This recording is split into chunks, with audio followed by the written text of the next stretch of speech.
No, I just think that we should get the coal story straight, because I think there's a lot of mixing of storylines within this. And this is where I don't know, I may anger a few people. I don't know.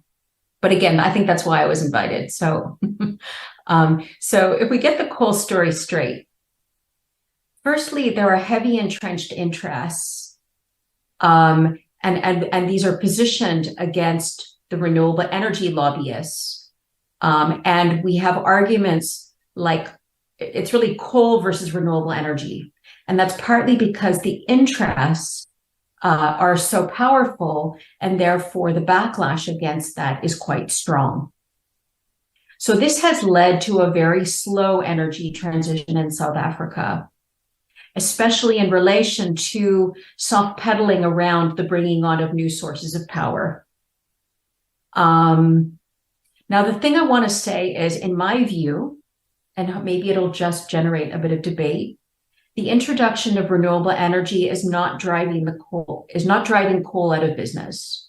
I personally do not believe that these things truly are, at least in the next 10 to 15 years, they aren't really butting heads in the way that it's positioned in general argumentation.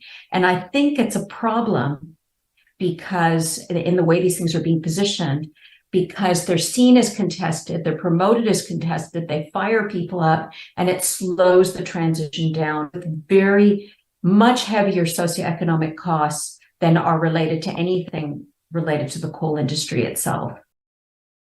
If we look at the amount of money we need to invest in our economy in order for it to be a competitive, net neutral, climate competitive economy, it's enormous. So Miriam mentioned the JET investment plan earlier. That plan was born out of the partnership, which is $8.5 billion, right? Sounds like a lot, but that plan is for expenditure of $90 billion.